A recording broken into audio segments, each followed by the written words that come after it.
Hi everybody, this video is about another leader with an iron fist, and we're going to talk today about Emperor Hirohito of Japan. So I need you to do two things right now. If you have not already done it, print out the notes for Hirohito, and then you need to have your textbook open to page 290. 290. Now you will notice as I teach this that I'm going to put extra things in the PowerPoint that aren't actually in the book, because the book doesn't really give very much information, and I wanted to make sure that you understood a little bit about Japan and how Japan got involved in World War II. So Hirohito in Japan, he was called the Showa Emperor. So first we start with Hirohito was born on April 29, 1901 at the Aoyama Palace in Tokyo, Japan. It was a tradition in Japanese royalty that the children were taken away from the parents. The parents did not raise the children. So at first, when he was a baby, he stayed with an admiral of the army who raised him. And then when he was 7, he went to elementary school at a school called Pierce School.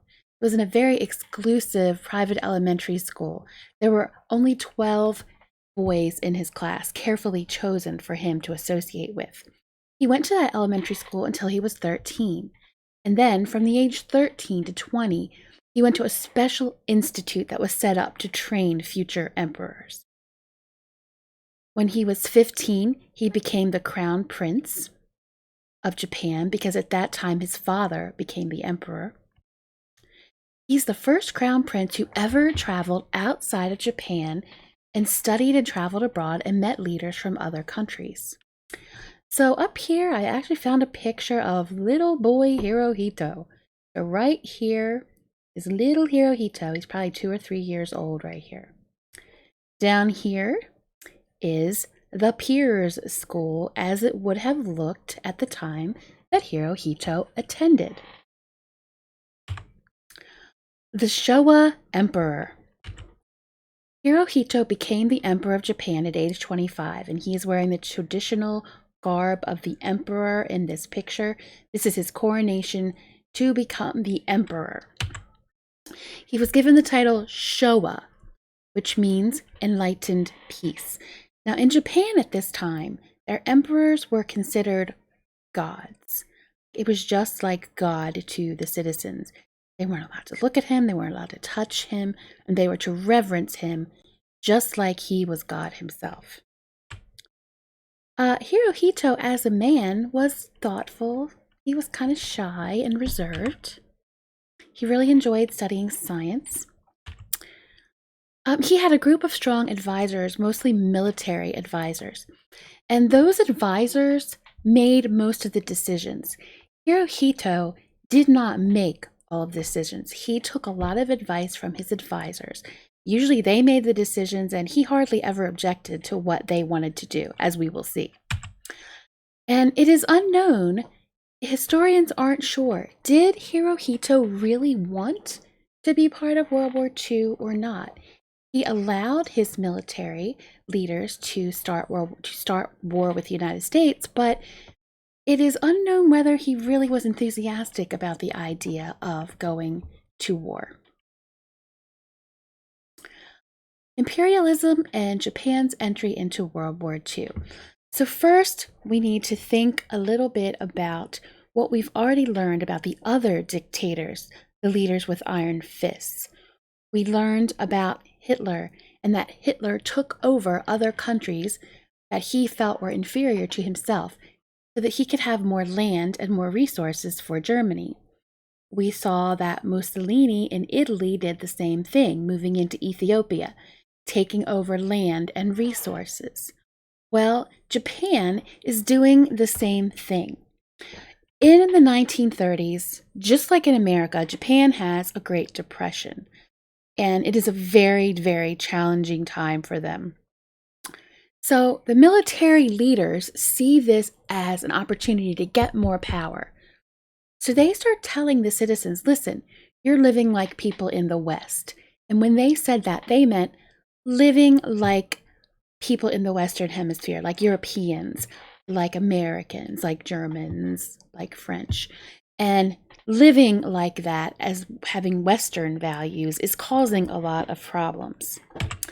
So the military leaders convince people things will get better if we take over more land. Then we'll have more land for farming, we'll have more land for natural resources. So the military leaders convinced the citizens and Hirohito that this is a great idea. They are going to start taking more land. But of course, the problem with this land is not theirs to take, and so they are attacking and they are taking land from other countries. Japan takes control of Manchuria, and you can see Manchuria is part of China. But then Japan starts attacking China and taking cities in China as well. Japan had bases in Korea that they used for these attacks. Then another important figure comes on the scene named Hideki Tojo. Hideki Tojo was a strong military leader. Hirohito appoints him to be one of his advisors.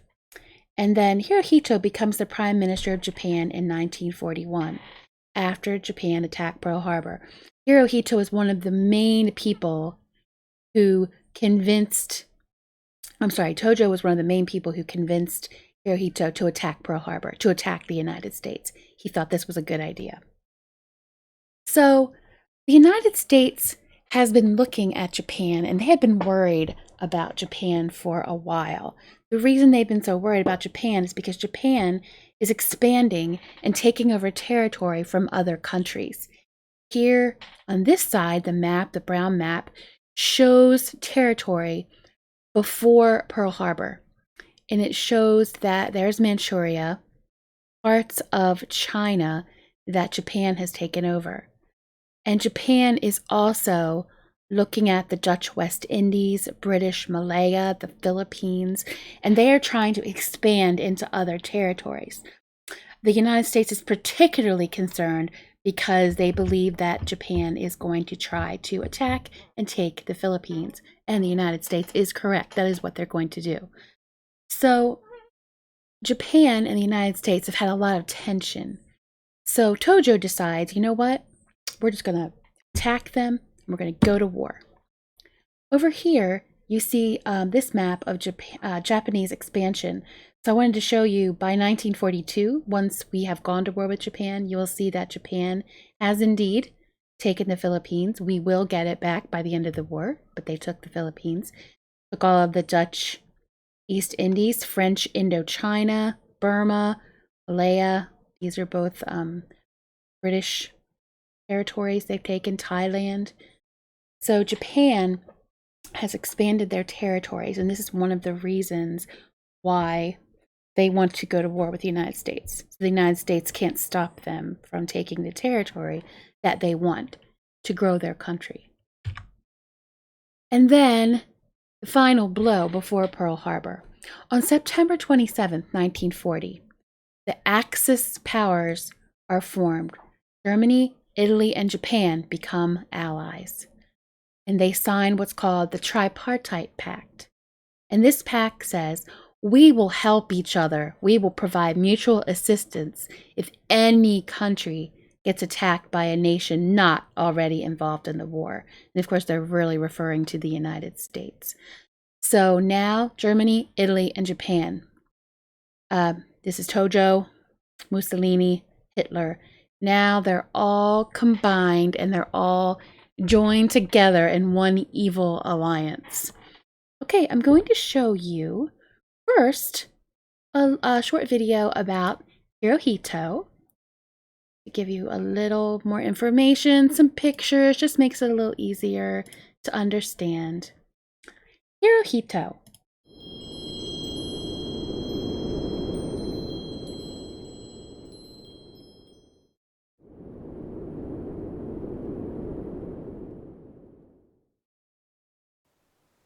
Emperor Hirohito was the 124th Emperor of Japan, reigning from 1926 until 1989.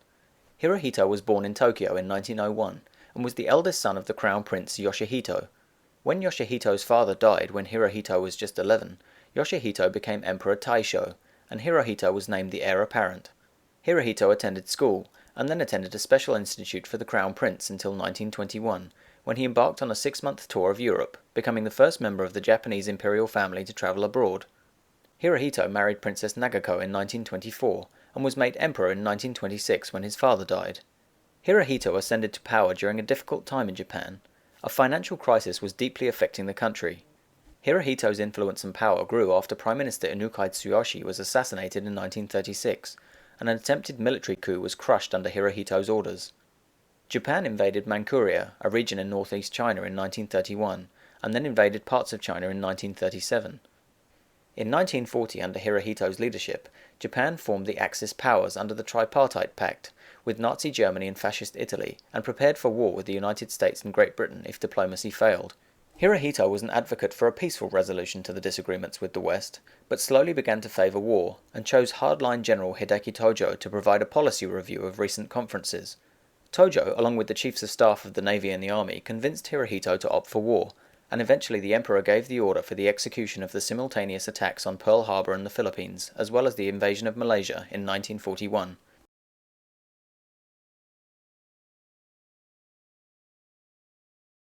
Okay, so we can see that Hirohito did indeed give Tojo power, and that Tojo managed to convince him that it was a good idea to attack Pearl Harbor. Of course, as we study World War II in the next chapter, we will find out that it was a terrible idea for Japan to attack Pearl Harbor, and Japan will suffer a horrifying, terrible defeat at the end of World War II. So just reminding you, as we have studied all of these leaders with iron fists, we see that all of them have done very similar things. And like I said, our book doesn't really cover this as much, but in Japan, the same kind of thing was happening with children as in Italy and Russia and Germany especially. The children are trained from a young age to have complete allegiance to the emperor and to the military. And the Japanese are some of the most fierce soldiers who have ever fought, and they don't believe in surrender. They fight to the death. So children are trained from a young age in this military tradition, just like we talked about in Italy and in Germany. They're being trained to believe that this is right. This expansion by Japan taking over territories, this is right. This is what's good for our country, so we're willing to fight for it. Okay, I'm going to show you one more video just to give you a little more background about Japan getting involved in World War II. As ruthless dictators came to power in Europe, a new threat began to rise in the Far East.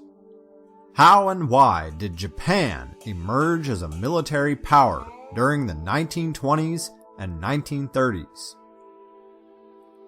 For much of its history, warriors had been the most respected members of Japanese society. The samurai were the highest social class, and their devotion to the emperor was unquestioned. However, over time, this tradition had broken down, and by the 1920s, democratic principles had taken hold in Japanese life. Japan experienced great economic success in the 1920s, and the victories of the Democratic Allies in World War I led many to believe that democracy was the wave of the future. This changed with the onset of the Great Depression in 1929. Japan, with very limited resources, was devastated by the Great Depression. The economic prosperity the island nation had experienced depended heavily on foreign trade, with Japan exporting luxury items such as silk in exchange for essential products like coal and oil. When the world economy collapsed, Japan's silk market crashed. With millions of Japanese facing starvation ambitious nationalists claimed that the embracement of Western values had caused the enormous levels of suffering. High-ranking military officers argued that the problems the nation faced were due to a lack of space and resources. With 65 million people crowded onto 4 tiny islands, officers insisted that Japan needed to expand their empire via conquest and colonization. From their bases in Korea, Japan hoped to expand into a section of China known as Manchuria, arguing that the region had everything that Japan needed. Manchuria offered land for farming, room to colonize, and a rich array of resources. In 1931, a bomb planted by Japanese soldiers destroyed a section of a Japanese-controlled railway in Manchuria. Japan presented it to the world as an unprovoked attack by the Chinese army, and Japanese troops flooded into Manchuria. Within a matter of months, Manchuria became a protectorate of Japan. Manchuria, roughly the size of Germany and France combined, became the prime source of iron, steel, and coal for Japan. After their success in Manchuria, military leaders increased their influence and control over Japanese society. They assassinated 2 prime ministers, arrested government officials, and imposed harsh censorship. They used the schools and the media to present propaganda on behalf of the new government. In 1937, Japan invaded China proper, capturing several major cities. China, the world's most populated country, seemed helpless to stop the Japanese advances.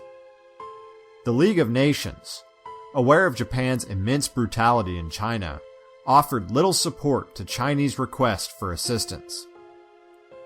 When the Japanese delegate to the League was asked to explain the actions of his nation, he called the French and British hypocrites, noting that their countries had been the first to acquire interest in China. Following this exchange, Japan walked out of the League of Nations. Meanwhile, Japan's stunning successes in China firmly established the military's influence over the emperor and his government. Okay, so that video gave you a little bit more of a visual picture of Japan and how they expanded their territory by going into other countries, just like Hitler did and Italy did. So we have learned through this chapter a lot of background information to get us ready to study World War II. Now you know all of the major players in World War II, why they did what they did, and how they treated their citizens. And now we understand why World War II is getting ready to happen, and that will be our next unit of study. Okay, your assignment. You're going to read pages 290 and 291. And like I told you earlier, I did add some extra things to the video to help you to understand better. The book does not have much of anything in it, and I wanted you to understand a little bit more. The book doesn't really explain, why did Japan get involved in the war? Why would they become allies with Germany? I tried to answer those questions a little bit more. Use the book, the notes, the PowerPoint, and the video to answer the LMS quiz questions today. There will be a Chapter 13 open book test on Monday, May 11th in LMS. So there will be no new assignment tomorrow. I will attach a study guide so that you will know what materials you need, but the test will be open book. Okay, well, we have covered all of Chapter 13, Leaders with Iron Fists. I'll see you next time.